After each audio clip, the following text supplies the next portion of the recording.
এটা আমরা আরেকটা প্রজেক্ট ভিজিট করতে আসলাম। প্রজেক্টের নাম যদি আমি দেখি, এটা হচ্ছে এনআইটি। আচ্ছা, এটার নাম হচ্ছে ইলেকট্রিক হুইল।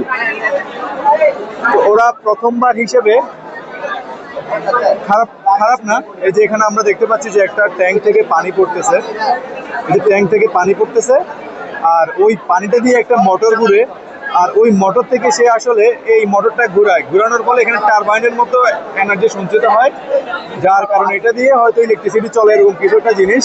বাট আমি ক্লিয়ার না ওরা কি বুঝেছে। তো প্রথমবার অভিজ্ঞতা হিসেবে, প্রথমত এটা আমার স্টুডেন্ট এনআইটি সেকেন্ড সিএমটিবি, তো প্রথমবার এতটুকু করছে, এটাই অনেক। নেক্সট বার আরো ভালো করবে, এটাই প্রত্যাশা। বাট নেক্সট বার আমি থাকবো না, যদি থাকতাম আমি ওদেরকে দেখাইতাম ভালো কি করে।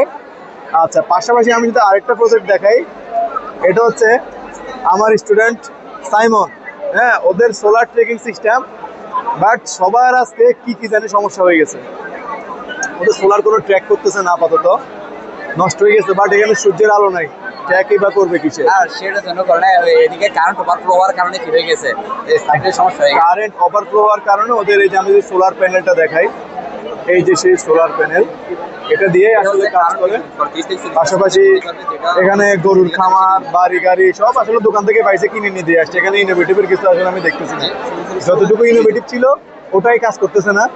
তো আগামীবার আমরা আশা করবো ইনশাল্লাহ সাইমন এই প্রজেক্টটাকে ডেভেলপ করে, ও আগামীবার আহাদ এই প্রজেক্টটাকে ডেভেলপ করে যাতে এই সমস্যাটা না হয়, এটার একটা প্রস্তুতি নিয়ে আসবে।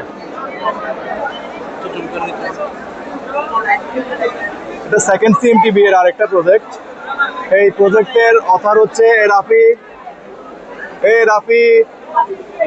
ইরফান, রাফি আর রিফাত।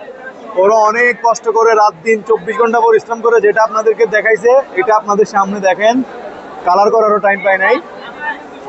এখন যাই হোক, আমরা এই ড্রোনটার নাম হচ্ছে আসলে সাপ্লাই ড্রোন।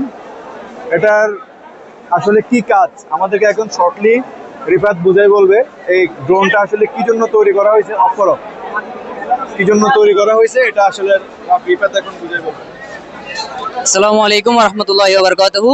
এটা হলো একটা মেডিসিন সাপ্লাই ড্রোন। এটা মূলত আমাদের বাংলাদেশ হলো একটি নদীমাতৃক দেশ, যেখানে সবসময় বর্ষাকালে ফেনী জেলা, নোয়াখালী জেলা, ওই জেলাগুলোতে সবসময় আমাদের বন্যা হয়।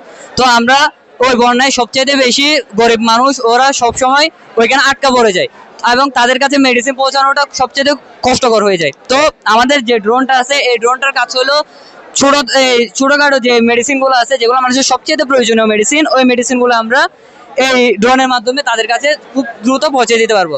কারণ ওই টাইমে কোনো গাড়িও যেতে পারে না ওই জায়গায়, কোনো মানে এমন কোনো জিনিস নেই যেটা ওই জায়গায় যেতে পারবে। তো এই ড্রোনটার মাধ্যমে আমরা ওই জিনিসটা যত তাড়াতাড়ি পারি ওই ওষুধটা তাদের কাছে পৌঁছে দিতে পারবো। আসসালামু আলাইকুম। ড্রোনের উদ্দেশ্য ভালো, কিন্তু ড্রোন কি উড়ে? স্যার, ড্রোন উঠছে। আমাদের ড্রোন যখন আমরা তৈরি করছি টেস্টিং পারপাসে উঠছিল, তবে এখন আমাদের আজকে সকালে এই ইয়ার কারণে এসি একটা নষ্ট হয়ে যাওয়ার কারণে এটা অটো হয়ে গেছে, যার কারণে আমাদের ব্যালেন্সটা হারিয়ে যাচ্ছে, যার কারণে আমরা এটা এখন উড়াতে পারতেছি না। ব্যালেন্স হারাইছে বুঝলাম, কিন্তু ড্রোনের কালার হয় না কেন? স্যার, ড্রোনের কালার করতে পারে নাই কারণ স্যার এই ককশিটে যদি আমরা কালার দিয়ে ওইটা আপনার ককশিটকে গলায় ফেলতে যাচ্ছে, যার কারণে আমরা ওই জিনিসটা ট্রাই করছি, তবে করতে পারতেছি না, ওই জন্য আর করি নাই। এটা খুবই আনপ্রফেশনাল কথাবার্তা। একটা প্রজেক্টের পূর্বে অনেক টাইম দেওয়া হয়, তোমাদের অবশ্যই উচিত ছিল তোমরা এটা একদম রেডি করে এখানে নিয়ে আসার। আমি এখানে আসলে কোনো ড্রোন দেখতে পাচ্ছি না, একটা প্যান দেখতে পাচ্ছি।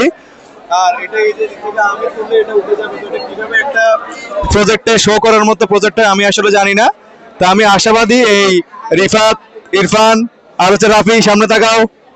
হ্যাঁ, এরা আগামীবার এই প্রজেক্টটাকে মানে অন্তত বাইরের থেকে দেখে যেন সুন্দর মনে হয় এরকম একটা প্রজেক্ট তারা শো করবে। আমি এই আশা ওদের কাছে আশা করতেছি। ওরা 3 জন মানুষ মিলে যা বানাইছে, 4টা ফ্যান ছাড়া এখানে কিছু নাই, আর ককশিট নাই। সো প্রেজেন্টেশন অনেক জিনিস অনেক কাজে লাগবে, বাট তোমার প্রেজেন্টেশন আমাদের প্রথম ইমপ্রেশনই আসলে নষ্ট করে দিছে। এটা হচ্ছে মেইন ব্যাপার। নেক্সট বার থেকে তোমরা ঠিক থাকবা কিনা? হাত তুলে বলো, হাত উঠে বলো স্যার নেক্সট থেকে ঠিক থাকবো। ঠিক আছে, ওকে।